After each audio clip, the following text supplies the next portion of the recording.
চা তৈরি হওয়ার আগে তৈরি হয়ে যাবে এই বিস্কুটগুলো শুধুমাত্র হাতে যদি 10 মিনিট সময় থাকে। বাসায় শুধুমাত্র যদি থাকে 1 কাপ ময়দা, খুব সহজে বেকারির এই বিস্কুটগুলো তৈরি করে নিতে পারবেন। চায়ের আড্ডার পাশাপাশি খেতে পারেন হালকা খিদেতেও। একবারে বেশি করে তৈরি করে অনেকদিন পর্যন্ত সংরক্ষণ করেও খেতে পারেন। প্রথমে আমি হাফ কাপ পরিমাণ রেগুলার সয়াবিন তেল নিয়ে নিচ্ছি, তার মধ্যে দিয়ে দিচ্ছে 1 টেবিল চামচ পরিমাণ ঘি। এখানে শুধু ঘি বা শুধু রেগুলার সয়াবিন তেলটাও ব্যবহার করতে পারেন। দিয়ে দিলাম হাফ কাপের মতো পাউডার সুগার। চিনিটাকে এখানে ব্লেন্ডারে গুঁড়া করে আমি ব্যবহার করেছি। এখন তেলের সাথে এই চিনিটাকে আমি ভালোভাবে বিট করে নেব। যখনই এটা ঘন হয়ে আসবে তখনই বুঝবেন যে এটা বিট করা হয়ে গিয়েছে। এখন এখানে আমি একটা স্ট্রেনার নিয়ে নিচ্ছি, এর মধ্যে এখন শুকনো উপকরণগুলো দিয়ে দেব। এখানে আমি 1 কাপের মতো দিয়ে দিচ্ছি ময়দা, তার মধ্যে দিয়ে দিচ্ছি 1 চা চামচ বেকিং পাউডার, 1 চিমটির মতো লবণ ও 1 চিমটির মতো এলাচ গুঁড়ো। এই এলাচ গুঁড়োটা দেওয়ার কারণে কিন্তু এই বিস্কুটটা থেকে সুন্দর একটা সুঘ্রাণ আসবে।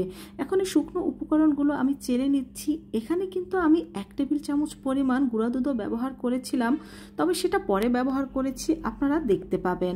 এখন এই সব উপকরণ একসাথে মিশিয়ে আমরা বিস্কিটের জন্য একটা ডো তৈরি করে নেব।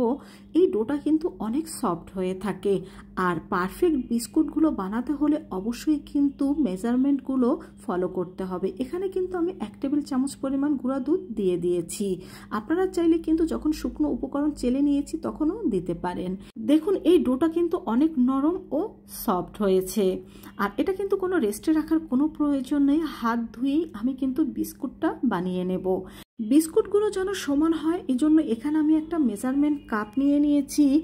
তবে আমার বিস্কুটগুলো কিন্তু অনেকটা বড় হয়েছিল, আপনারা চাইলে একটু ছোটো সাইজেরও বানিয়ে নিতে পারেন।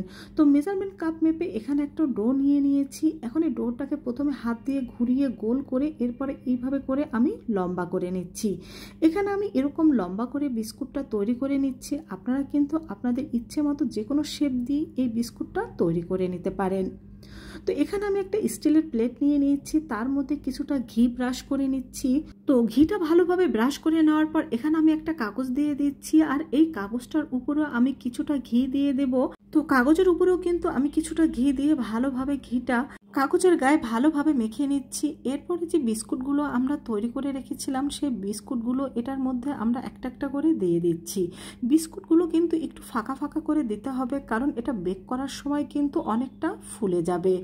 এখন এখানে একটা শাসলিক কাঠি দিয়ে বিস্কুটের গায়ে আমি এইভাবে করে একটা ডিজাইন করে নিচ্ছি।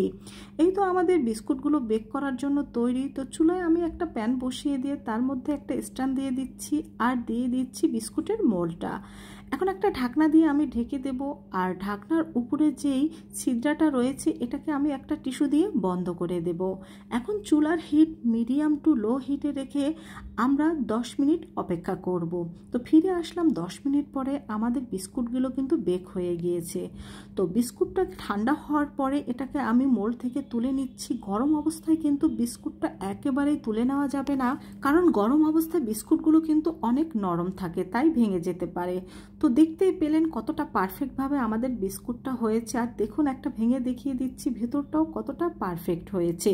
তো আপনারাও কিন্তু পারফেক্টভাবে এই মেজারমেন্টটা ফলো করে এই বিস্কুটটা বাসায় খুব সহজে তৈরি করে নিতে পারেন। আর এটা তৈরি করার জন্য কিন্তু তেমন কোনো উপকরণেরও প্রয়োজন হয় না। আল্লাহ হাফেজ।